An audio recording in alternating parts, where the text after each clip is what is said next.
हमरा पियवा के कवनो न जोड़ा बा।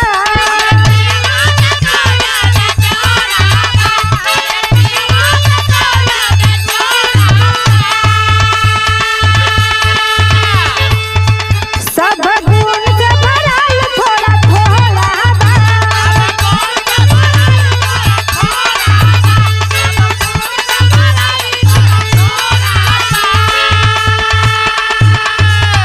हमरा पियवा के कवनो न जोड़ा बा। सब गुण से भरल थोड़ा थोड़ा बा। हमरा बलमुआ त लागेल भोला। जाला बाजारी त लागेल छोला। एहो पतरे बलमुआ में हाँ पतरे बलमुआ में रहत बड़ी होला। पतरे बलमुआ में पतरे बलमुआ में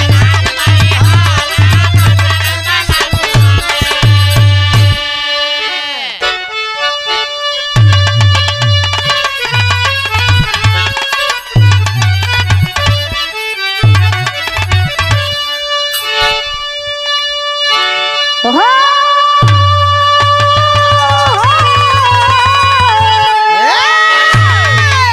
हो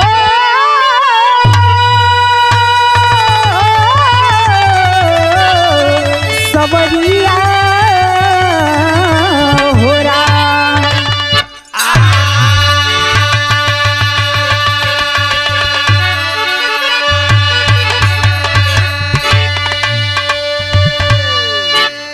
अच्छा बाबूजी, हम लोग गीत बिरहा गायिका किरण उजाला मऊ के सरजमी से रियल म्यूजिक बिरहा के चैनल पर आप लोग के देखे कि अभिराहा का प्रस्तुति बा और उम्मीद आशा बा कि अभिराहा आप लोग के जरूर पसंद आई। इस समय ऐसा है भैया कि केहू के छोड़ले ना हो। समये हंसावेले समये रोवावेले।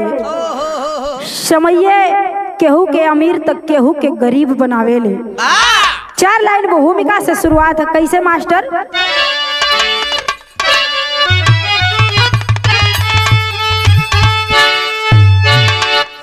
जब चलती है चक्री समय चक्र की,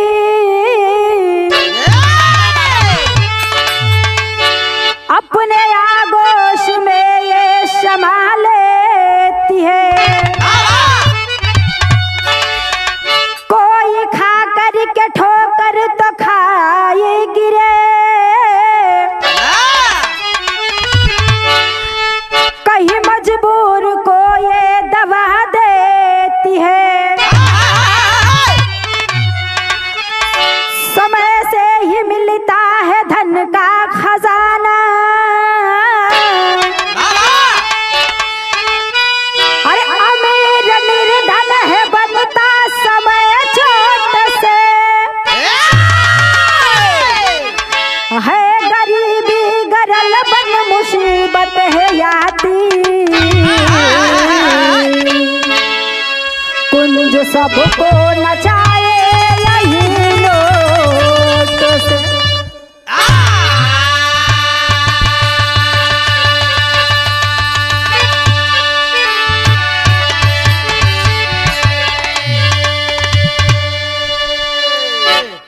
बिरहा में बड़ा ही सुंदर कवि जी गजल का संकेत कैलन है। कैसे कवि जी?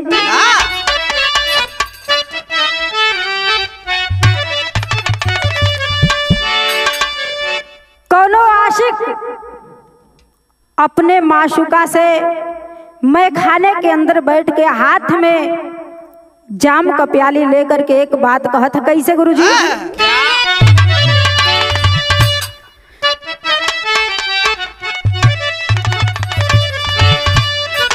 अरे मैं नजर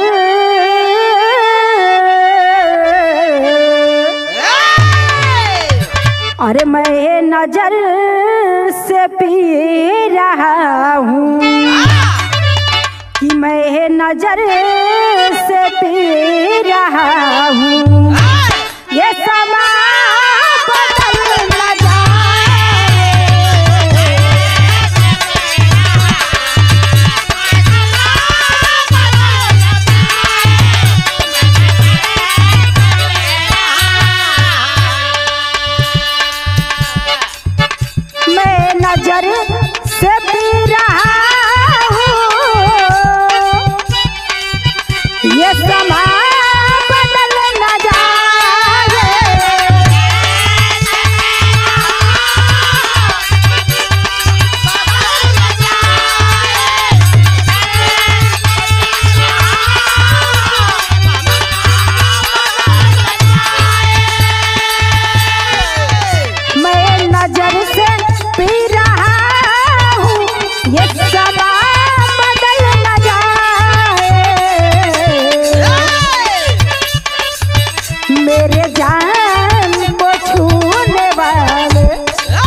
पैसा के वजह की पैसा होला का कैसे गुरुजी?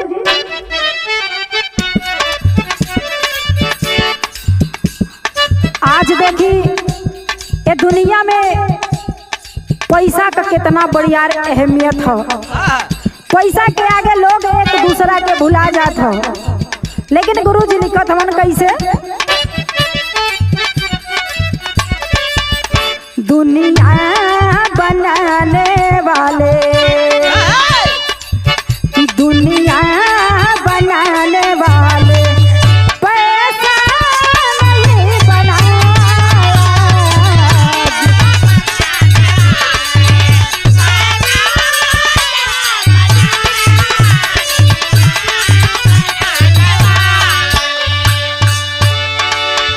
दुनिया बनाने वाले पैसा नहीं बनाए।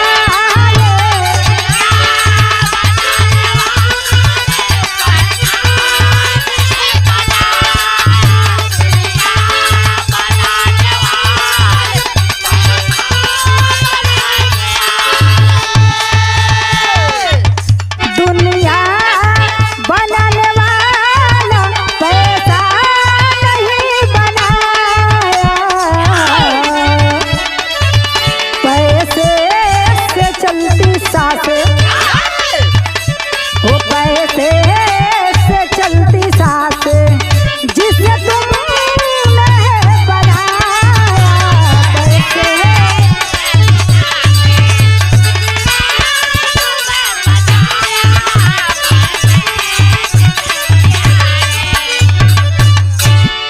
अच्छा बाबूजी,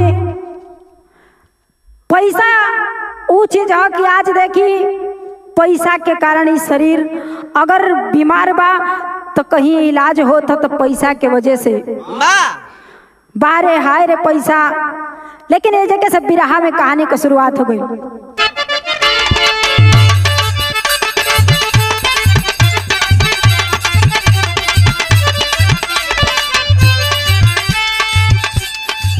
गरीब के जिंदगी में दुख कायम बार रहे। गरीब के जिंदगी में दुख कायम बार रहे। बहुत मजबूर ये सितम की सहत मार रहे। जहर से कड़वी पर लाचार हो पीना है। किस्मत को कोसते जीवन को अपने जीना है। शिव की नगरी हरिद्वार की कहानी है। मसला गांव तो राम की किसानी है।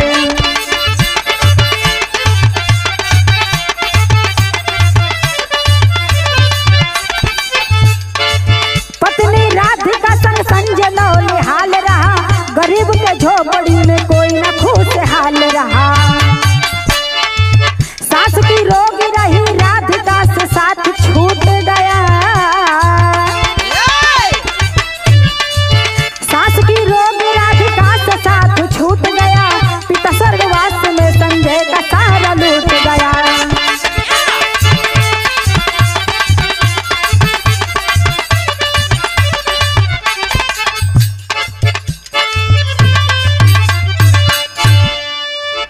अच्छा बाबूजी, ये कहानी कहाँ के बा?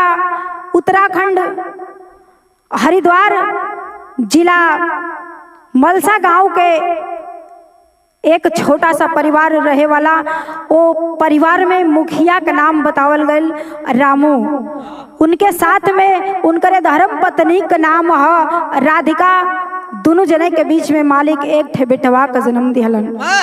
वो बेटवा का नाम बड़ा ही प्यार से संजय रखल लोग। गरीब परिवार है। रामू मेहनत मजदूरी करके गर्रा माटी का काम करके अपने परिवार का भरण पोषण केहू तरह करत हवन। पैसा का अभाव है। ये हर राधिका सांस का मरीज हो गई है। पैसा के अभाव से सांस राधिका का चला था। दवाई रामू कर ना पावा था। एक दिन राधिका ये दुनिया के छोड़ बसली। धीरे धीरे केहू तरह रामू संजय का पालन पोषण करत है भैया। लेकिन पैर में चोट लगला के कारण रामू के एकाएक इन्फेक्शन भइल है भैया। इन्फेक्शन के कारण आज देखी रामू बीमार है, पैसा के अभाव से दवा ना हो पावत है। ए बाबू धीरे धीरे बीमारी से ग्रसित होत जाता है और यार एकाएक रामू के कैंसर भइल। रामू भी ये दुनिया के छोड़ चलन। बचलन संजय सोचत हवन कि आखिर अपने जीवन का आखिर हम प्रवस्ती कैसे करब। सोचत हो या बिरहा में गीत लगे।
सोचा था करा था का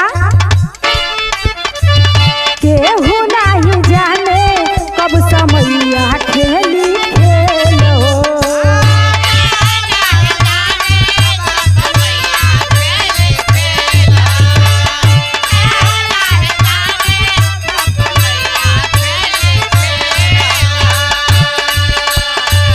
संजय सोचेला कैसे जियब हम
संजय कि आखिर कैसे रोजी रोटी का काम चली, अपने जिंदगी का कैसे परवरिश होई। सोचा था संजय करत था का कह बड़ा दुकान में ऊ कहरे लगल काम हो।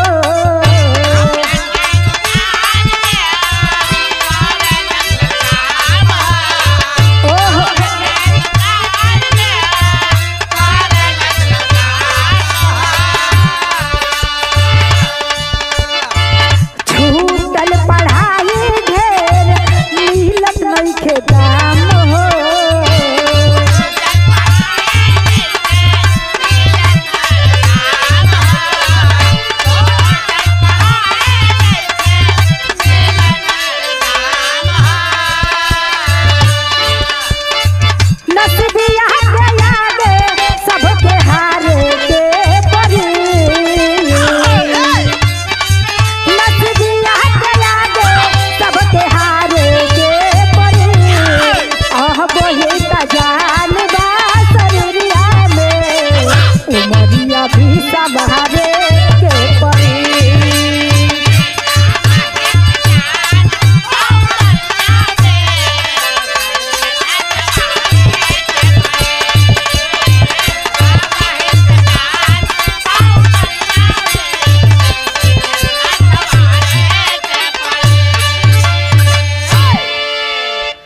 आखिर संजय सोचा था कि अपने जिंदगी के हम कैसे चलाए।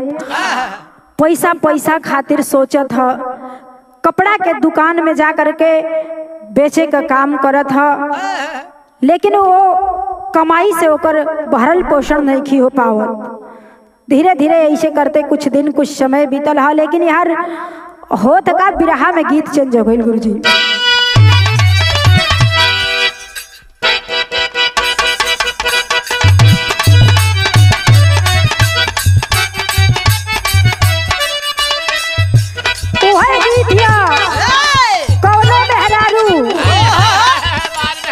अपने मर्दे से कह दिया पहले कि सुना, हाई जितना रुपया पैसा लगा के लिए अला तू सब डाल हो जाए, नहीं तो वो करा पहले आई एगो काम करो। कह दिया कैसे, भले शादी कह के लैला टच नहीं करे दे, भले शादी कह के लैला टच नहीं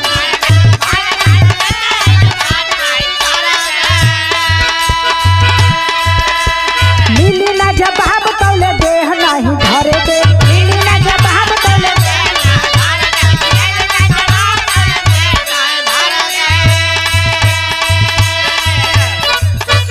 भले शादी कह के लैला टच नहीं करे दे, मिली ना जवाब तौले देह नहीं धरे दे। अरे कितना दिल ले चलई बा ई वह रंगीन लिख के दे, अरे कितना दिल ले चलई बा ई वह रंगीन लिख के दे। कमर डाय में नहीं बरदा ई वह रंगीन लिख के दे।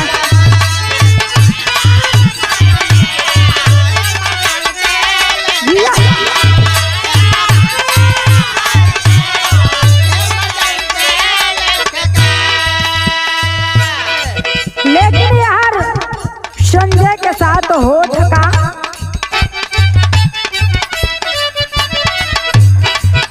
अरे दुख में जियाब कबले पेट नहीं भरेला,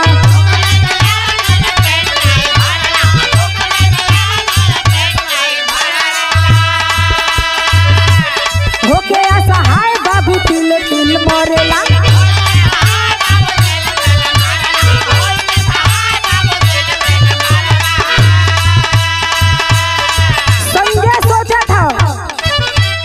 कबले होई परीक्षा ई विपतिया भारी बा, कबले होई परीक्षा ई विपतिया भारी बा। गिरे लालो नहीं सहबले नदिया जारी बा।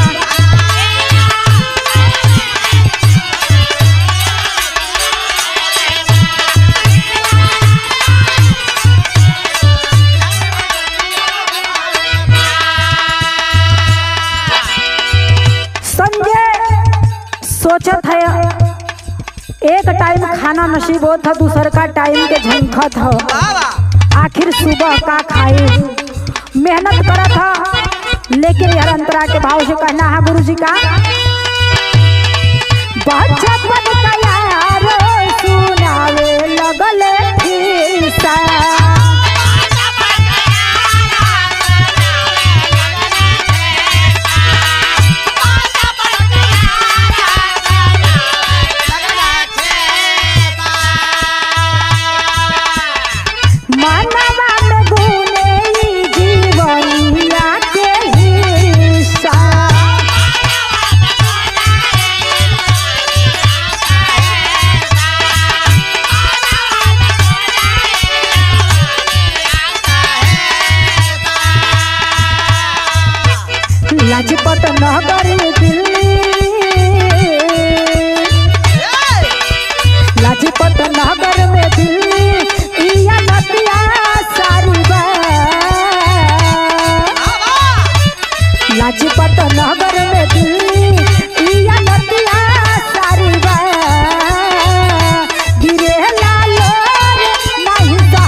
सोचता रहा संजय, यह सोचा था वही दिन बैठ करके कि आज एक कमाई कैला से हमार भरल पोषण ना हो पाई, परेशान हो सोचा था। लेकिन एक दिने ओकर दोस्त वो से मिले आयल हो और समझावा था कि देखा ई कुल कैला से काम ना चली, बल्कि दिल्ली शहर में चला, वहाँ मर्दन के शरीर का बोल वाला होला, बड़े बड़े घर का लड़की औरत आवे नहीं और शरीर का मर्दन के शरीर का बोली लगा करके एक रात खातिन दो रात खातिन अपने साथ में ले जानी सुन। ऐसे काम करे लगबा तोहरे पास ढेर सारा पैसा हो जाए। इतने सोचते संजय सकार ले यहाँ बिरहा में तेरी से कहना हमारी, अरे सफर से राही विचलित हो गया, अरे सफर से राही विचलित, सफर से राही विचलित हो गया, मजबूरी मोड़ रही दिल देता नहीं गवाही, अरे गवाही, अरे गवाही। आखिर कार्य संजय अपने दोस्त के समझौला के अनुसार काम करे लगले। भैया यहाँ बिरहा में गीत बदल गई गुरुजी।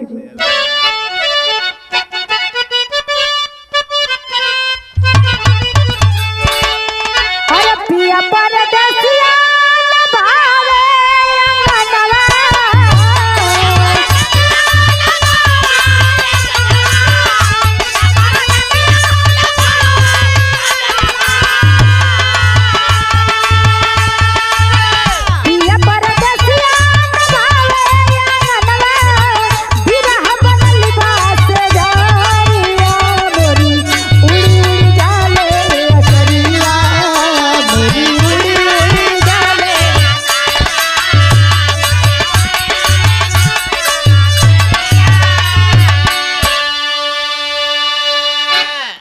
लेकिन यार होत का बिरहा में भाव उसका ना है।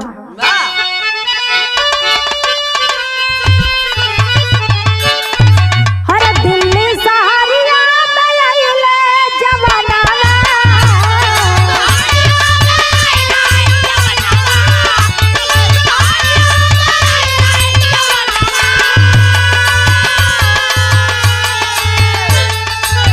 दिल्ली सहारिया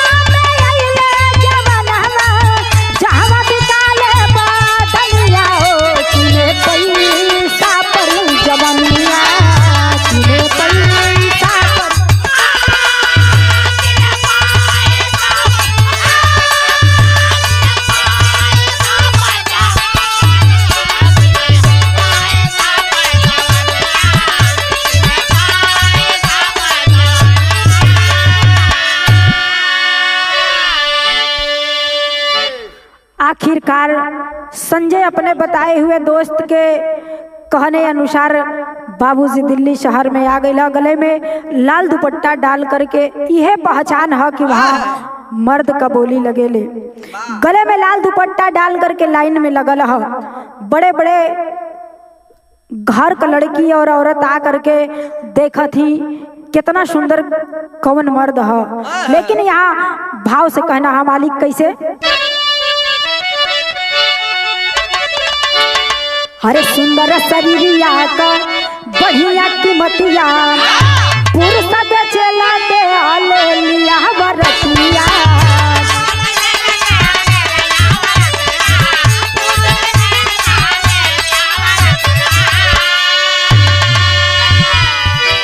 अरे बुझावे या गिनिया हवास के मयनावा,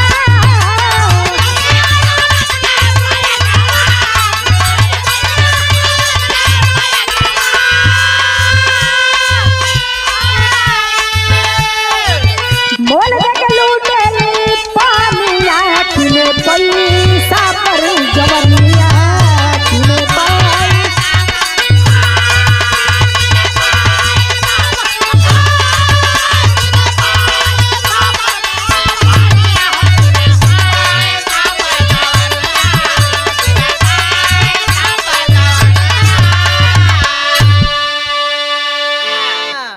आखिर संजय जब दिल्ली शहर में आए है बाबू, लोग जाने ला कि बस खाली नारी के शरीर का ही व्यापार होला, लेकिन आज प्रमाण मिलत है भैया। देखी दिल्ली शहर में आज ये मर्द जाति के शरीर का भी बोली लगत है।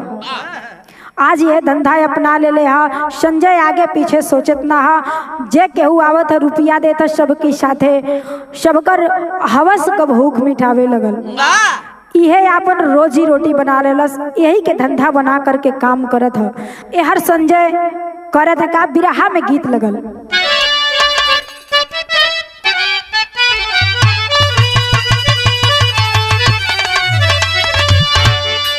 अरे रौरी के रिये अरे कहतनी हम ए राजा कहियो माहुर खाके मर जाई, पियल ना छोड़ब तो कुछ कर जाई।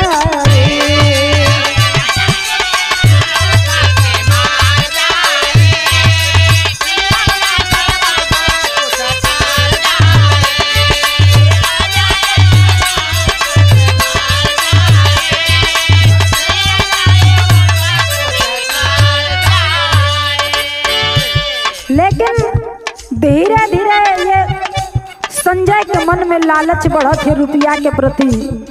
करत है का यहाँ भाव से कहना है गुरु जी।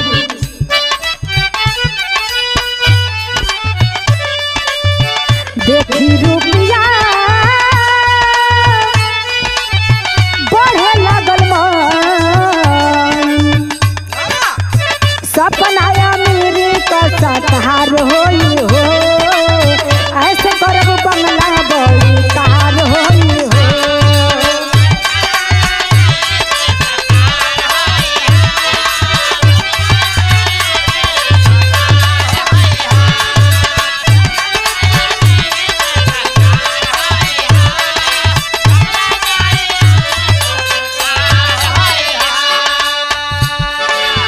संजय मने मने सोचा था कि अब ये पैसा कमाती यही तरह करत रहा तो हम एक दिन बड़का अमीर हो जाए। लेकिन और करत है का रोज रोज नया नया मिले लागल सुख, ऐसे जे मिले रुपया होई नहीं दुख।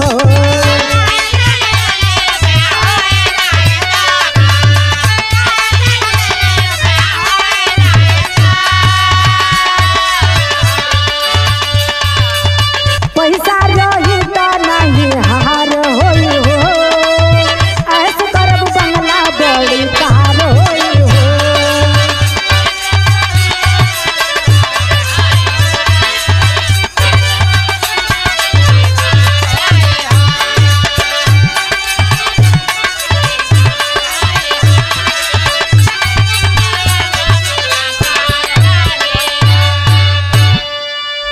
संजय सोचा था कि अगर यही तरह पैसा आई तो एक न एक दिन बड़का अमीर हो जाए। ये हर जब काम शुरू कैल से बाबूजी धीरे धीरे केहू ना जाना था कि समय के करा के कब कौना मोड़ पर खड़ा कर दी। आखिर यहाँ बहिल का विदेशिया से कहना है।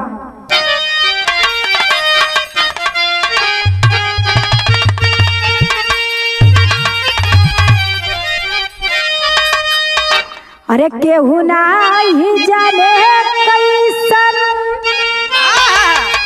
अरे विधि का लेखनिया हो, अरे विधाना के मर्जी से हो डोले ले बतैया। अरे संजय बीमार भइले, अरे बुखार से उग्रसित भइले, अरे झंखया के काम करे ना दवैया।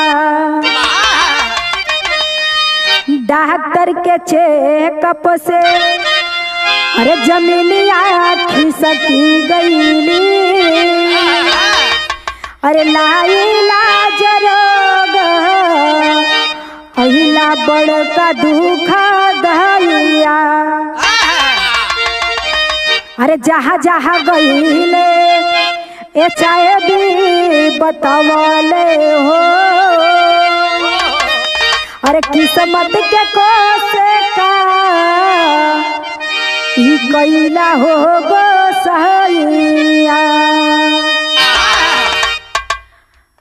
आखिरकार संजय धीरे धीरे काम में यही तरह करत है बाबूजी, लेकिन एकाएक होके बुखार आवे लगल।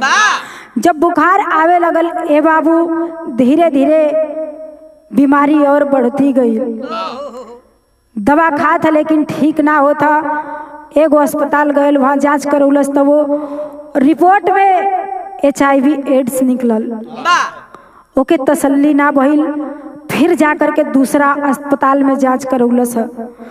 जब वहाँ जांच करौलस ए बाबू ओहु को वो रिपोर्ट में ओकरा के HIV एड्स निकलल है। ऐसे करते 2-3 अस्पताल बाबूजी जी जा करके देखौलस। आखिर प्रमाण मिलल कि ओकरा के HIV एड्स हो गल है, कि ये रोग से नहीं खी बच पाई। अब जब इतनी बतिया जनलस डॉक्टर का पैरवा पकड़ के रोवत है। आ जब रोवत है तो यहाँ कहना आप तर्ज लगल मास्टर।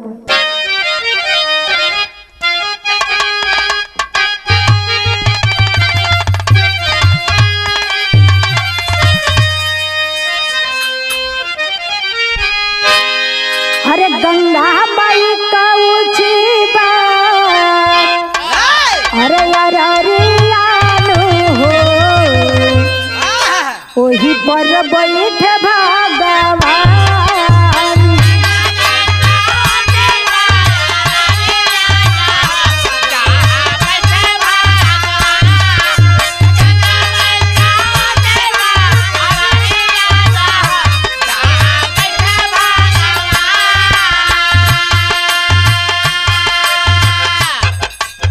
संजय डॉक्टर का पैरवा पकड़ के रोवत है। ये बात कहत है कैसे, हमारा के देईदा जीवन आनो हो,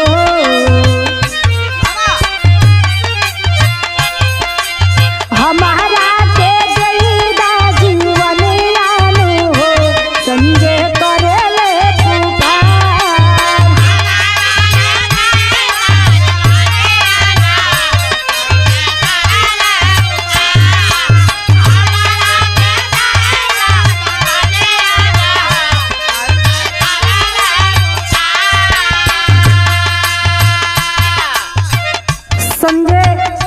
हथवा जोड़ के डॉक्टर के पैरवा पकड़ के यह बतिया कथा कि डॉक्टर साहब बड़ा गरीब है, हमारी पास 1 रुपया ना है, आप आशीर्वाद दी। संजय रोवा था, पैरवा पकड़ के डॉक्टर साहब का कहा था कि ए साहेब हमारी पास पैसा ना है, इलाज करी हमरे जीवन के बचा ली। रोवा था, कहा था कैसे, पैसा का लालच आइल कइली नादानी,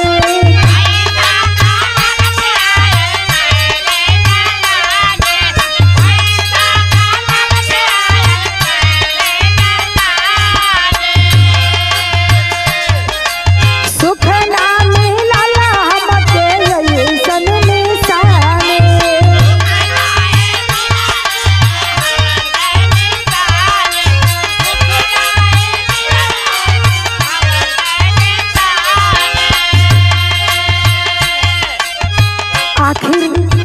संजय डॉक्टर साहब से हथवा जोड़ के कहा थे भैया कि साहेब ये कोनो शौक से ना न कोनो मन बढ़ई से ही हम ऐसा काम करे लगनी। हमार मजबूरी रहे पैसा का, एकरी वजह हम एक कदम उठौनी, नादानी सुझल। आज ये गलती का एहसास भइल है, डॉक्टर साहेब हमके बचाला। कहा था रोवा था कैसे, सुझल बाते एक दिन रोशनी आलू हो, संजय करेले पुकार।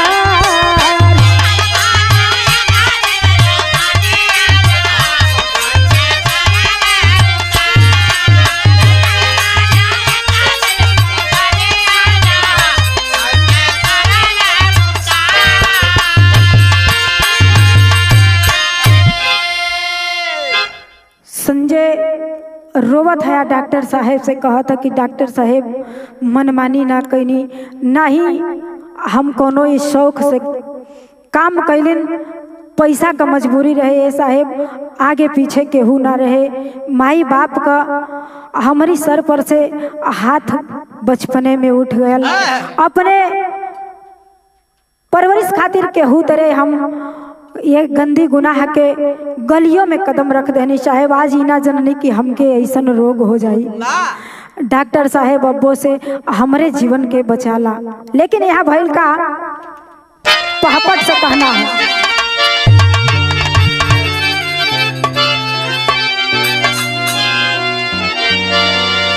अरे कैसे कहब, अरे कैसे कहब जाके हम सुनाइब दुखबा भारी बा। अरे कैसे जाके कहब हम सुनाइब दुखबा भारी बा। आ मिले खातिर अलका तब बुलाई दुखबा भारी बा।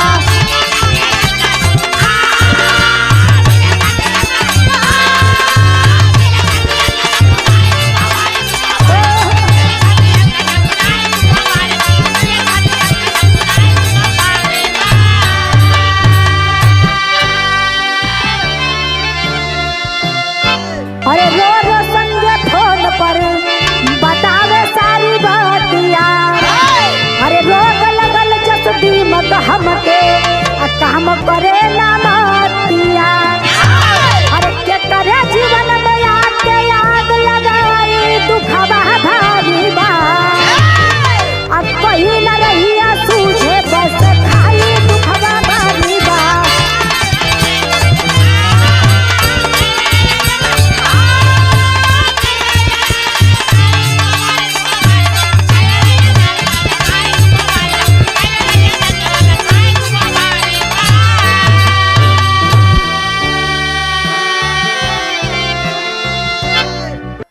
ए बाबू, जवना औरत के साथ, जवना लड़की के साथ संजय रोज शारीरिक संबंध रखा था, 3-4 दिन हो गई हा, ओकरा बाद उ लड़की ओकरी यहाँ फोन कैलस।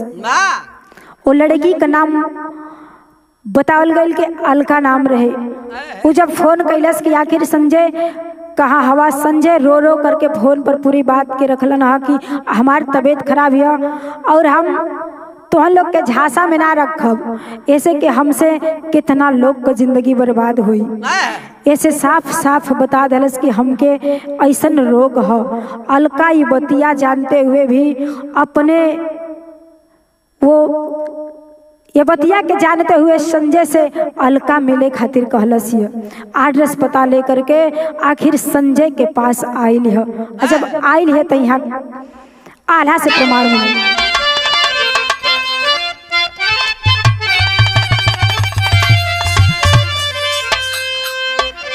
अरे माथे का लकीरिया नहीं जाने के जद में भैया।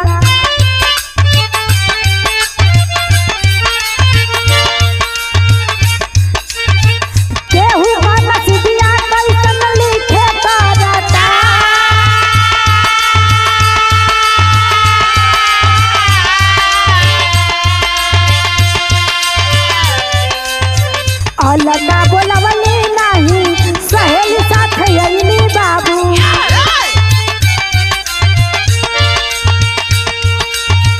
बात माना संजय मदद करबे हम तो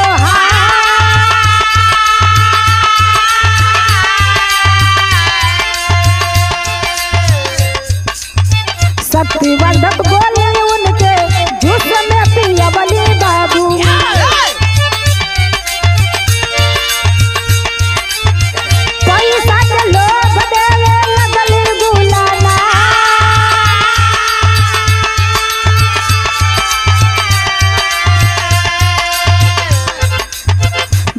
तरले डाके सूखा से जिया के लिहली बाबू।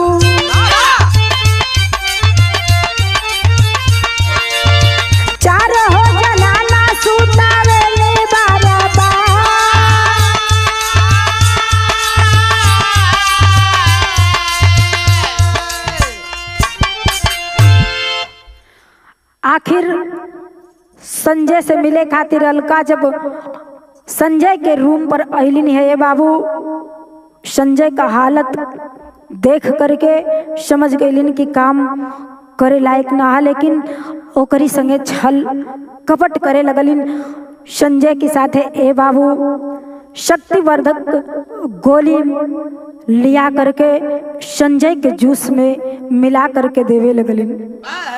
उनका साथ में बल्कि अलका नहीं 4 सहेली और रहली ने बाबू। चारों सहेली और एक अलका मिल करके संबंध बनाने लगी बाबूजी। लगातार 48 घंटा जब संपर्क में रही बाबूजी, धीरे धीरे वह उसका दम घुटने लगा बाबूजी। वह उसका बल काम नहीं करता था बाबूजी। जब बल काम नहीं करता था तो वह जुसवा वो संजय के अलका पियावत थी। ऐसे करते करते बाबूजी आखिर संजय लास्ट में बेहोश हो गईलन। आज जब बेहोश हो गईलन ए बाबूजी तो छोड़ के अलका और अलका का सहेली भाग गई लोग वहां से। जब भाग गई है बाबूजी, यहाँ सदर से कहना है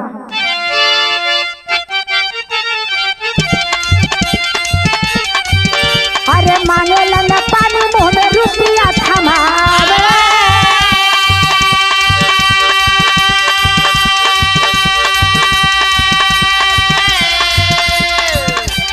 काहे तोहरे करम गई है वो पचा।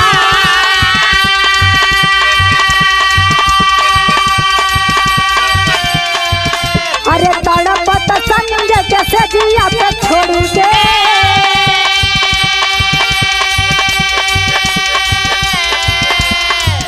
अरे मजा लेके भाग गई भैली हो छारा।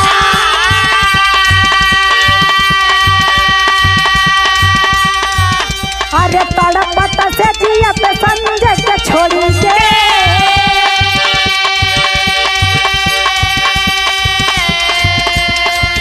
अरे मजा मारे भाग गई भैले लाचार।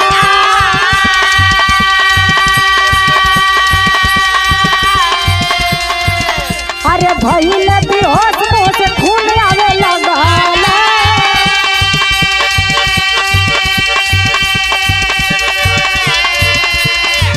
अरे इहे हाया मेरी आग पौले उपहार।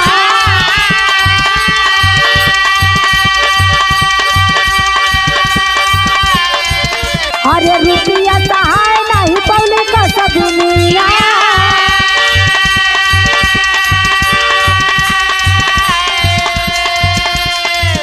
अरे हो ही गईले मौत गईले स्वर्गवासीधा।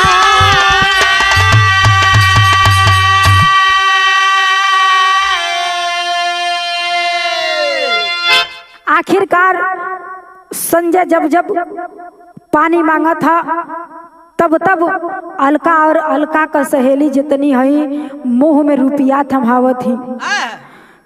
कहती कि यह तोरे करनी कहाई उपहार हला। आखिर संजय तड़पा था।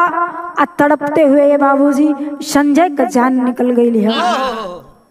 यार अलका और अलका का सहेली फरार हो गई। धीरे धीरे 3-4 दिन का दिन निकल गए बाबू, केहू खोजी नहीं की होत संजय का। आखिर भैल का खड़ी से प्रमाण मिलल।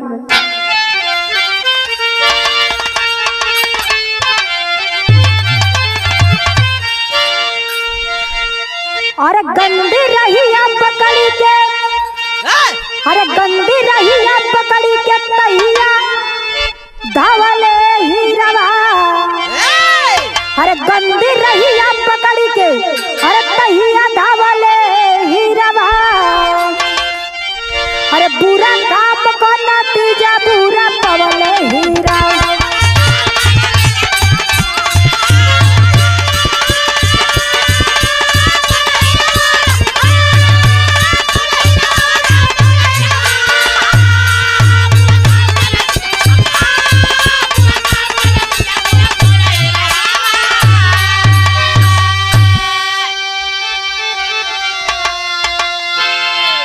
अरे किस्मत भर मिले के तनो करबा चतुराई।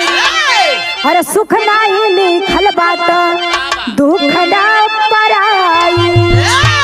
अरे छूटल धन के खजनवा अरे जे लुटावले हीरावा। अरे बुरा काम का नतीजा बुरा पवले हीरा।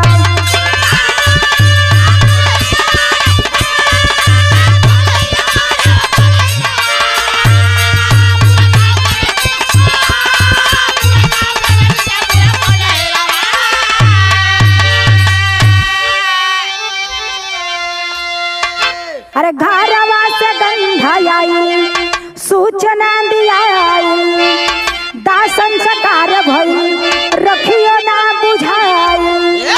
अरे दुनिया से नाता कब तोड़ावले हीरवा। अरे बुरा काम के नतीजा बुरा पवले हीरा।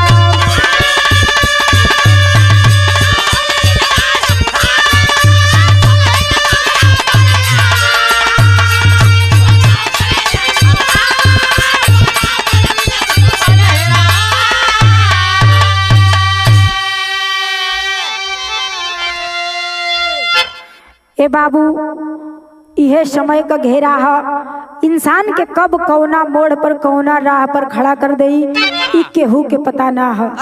लेकिन कुछ कैला से पहले एक बार जरूर सोचे के चाहिए। आखिरी लाइन में कहना हो अरे गुरु बिहारी गुरु गणेश गुरु रामलाल नरेश। अरे राज नारायण कभी चंद्रिका अरे कहे कभी रमेश। सफर से